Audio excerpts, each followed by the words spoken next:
To എജുവേസ് PSC June 13 current അഫയേഴ്സാണ് ഇന്ന് നോക്കുന്നത്. ആദ്യമായി ടോപ്പിക്കിലേക്ക് പോകുന്നതിന് മുമ്പ് ഇന്നലെ ഉച്ചക്ക് നടന്ന ഒരു ദാരുണമായ സംഭവം എല്ലാവരും വാർത്തയിലൂടെയൊക്കെ അറിഞ്ഞിരിക്കും. അത് ഇന്ത്യ കണ്ട ഏറ്റവും രണ്ടാമത്തെ വലിയ വിമാന അപകടം അഹമ്മദാബാദ് വിമാനത്താവളത്തിനടുത്ത് ഇന്നലെ ഉച്ചക്ക് 1:30 ടേക്ക് ഓഫ് ചെയ്ത് മിനിറ്റുകൾക്കുള്ളിൽ നടക്കുകയുണ്ടായി. ഒരുപാട് പ്രതീക്ഷകളും സ്വപ്നങ്ങളും ഒക്കെയായി ഉറ്റവരെ കണ്ടിട്ടും കാണാൻ വേണ്ടിയൊക്കെ പോകുന്നവർ ഉണ്ടായിരുന്നു. അതിൽ വിമാനത്തിലുണ്ടായിരുന്ന ഒരാളൊഴികെ മറ്റാരും രക്ഷപ്പെട്ടിട്ടില്ലെന്ന വാർത്തയാണ് നമുക്ക് അറിയാൻ കഴിഞ്ഞത്. ഇന്ന് ഉച്ചക്ക് വരെയുള്ള കണക്കനുസരിച്ച് 294 മരണങ്ങൾ സ്ഥിരീകരിച്ചു കഴിഞ്ഞു. ഇനിയും മരണസംഖ്യ ഉയരാനാണ് സാധ്യതയെന്നാണ് പറയുന്നത്. വളരെ വേദനയോടുകൂടി മാത്രം കേൾക്കുന്ന ഒരു വാർത്തയാണ്. അത്യാധുനിക യാത്രാവിമാനങ്ങളിലൊന്നായ ബോയിങ് 787.8 ഡ്രീം ലൈനറാണ് അപകടത്തിൽപ്പെട്ടത്. ഗുജറാത്ത് മുൻ മുഖ്യമന്ത്രി വിജയ് റൂപാണി അപകടത്തിൽ മരണപ്പെട്ടിട്ടുണ്ട്. അതുകൂടാതെ ഒരു മലയാളിയും, ലണ്ടനിൽ നേഴ്സായ ഒരു മലയാളിയും മരണപ്പെട്ടിട്ടുണ്ടെന്ന് വാർത്ത കണ്ടു. മരിച്ചവർക്ക് ആദരാഞ്ജലികൾ. മരിച്ചവരുടെ കുടുംബങ്ങൾക്ക് അതുമായി പൊരുത്തപ്പെടാനും ആശ്വസിക്കുവാനുമുള്ള ശക്തി സർവശക്തൻ കൊടുക്കട്ടെ എന്ന് മാത്രം പ്രാർത്ഥിക്കാം. നമുക്ക് അടുത്ത പോയിന്റുകളിലേക്ക് പോകാം. തീ പിടിച്ച വാൻഹായ് കപ്പലിനെ പുറംകടലിലേക്ക് വലിച്ചു കൊണ്ടുപോയ കോസ്റ്റ് ഗാർഡ് കപ്പൽ സമുദ്ര പ്രഹരി. ഒന്നുകൂടി ഓർത്തു വെക്കുക, സമുദ്ര പ്രഹരി. അടുത്തത്, ഇന്നിപ്പം മറ്റൊരു ഞെട്ടിപ്പിക്കുന്ന വാർത്തയും കൂടി റിപ്പോർട്ട് ചെയ്യുന്നുണ്ട്.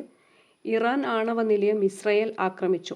ഓപ്പറേഷൻ റൈസിംഗ് ലയൺ എന്നാണ് ഇസ്രയേൽ ഈ ആക്രമണത്തിന് പേര് നൽകിയിരിക്കുന്നത്.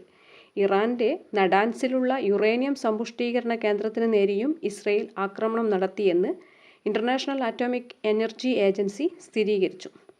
ഇറാൻ്റെ സംയുക്ത സൈനിക മേധാവി മുഹമ്മദ് ബഗേരി ആക്രമണത്തിൽ കൊല്ലപ്പെട്ടിട്ടുണ്ട്. IAEA തലവൻ റഫേൽ മരിയാനോ ഗ്രോസി. അതൊന്ന് ഓർത്തു വെക്കണം. ഇന്ത്യയിലെ ടൂറിസം സൈറ്റിലെ സന്ദർശകരിൽ ഒന്നാമത് കേരള വെബ്സൈറ്റായ kerala-tourism.org. രണ്ടാമത് വന്നിരിക്കുന്നത് incredibleindia.gov.in. ആഗോള റാങ്കിങ്ങിലും കേരളം 2ാം സ്ഥാനത്തുണ്ട്. തായ്ലൻഡ് ടൂറിസമാണ് 1ാം സ്ഥാനത്ത്. റിപ്പോർട്ട് പുറത്തുവിട്ടത് അന്താരാഷ്ട്ര വെബ് ട്രാഫിക് വിശകലന സൈറ്റായ സിമിലർ വെബ്. ഓർത്തു വെക്കുക, kerala-tourism.org ആണ് ഒന്നാമത്. രണ്ടാമത് incredibleindia.gov.in. റിപ്പോർട്ട് പുറത്തുവിട്ടത് സിമിലർ വെബ്.